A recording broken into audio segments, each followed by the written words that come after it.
Smart health থেকে এটা হয়,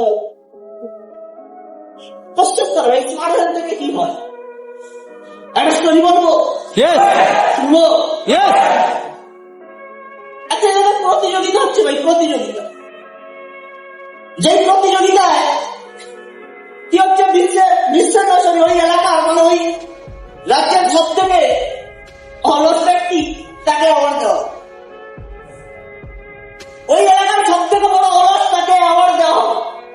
এবং গোটা রাজ্য থেকে খুঁজে খুঁজে 2-3 জনকে বের করে আনা হয়েছে যেখানে দুনিয়ার অবস্থা। এবং যখন স্টেজে রাখা হয় 3 জনের মধ্যে থেকে একজনকে ডাকা হয়, তাকে দেখা গেছে সে সব থেকে বড় অলস। এবার অ্যাওয়ার্ড দিয়ে সম্মানিত করেছে, পুরস্কার দিয়েছে, চলে গিয়েছে। বাট কিছু বছর পরে দেখা গেছে, কিছুদিন পরে দেখা গেছে ওই মানুষটা একটা খেজুর গাছের উপরে বসে আছে। হ্যালো, আওয়াজ পাচ্ছি না? কিসের উপর? খেজুর গাছ। একটা খেজুর গাছের উপর বসে আছে।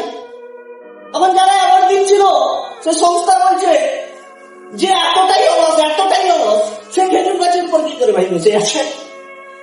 তার মানে অলস নয়, চলো ভাই, তুমি জেনে আছো, তোমার অ্যাওয়ার্ড নিয়ে নাও। ওকে নিচে নামিয়ে চেকে গেছে। বলছে কি ভাই, তুমি বলেছিল তুমি সব থেকে বড় অলস, আমরা তোমার অ্যাওয়ার্ড নিয়ে, তুমি অলস তো গাছ উঠলে কি? বলছে স্যার না না না, আপনারা ভুল বলছে, আমি গাছে লড়তে পারি না, আমি অলস নয়।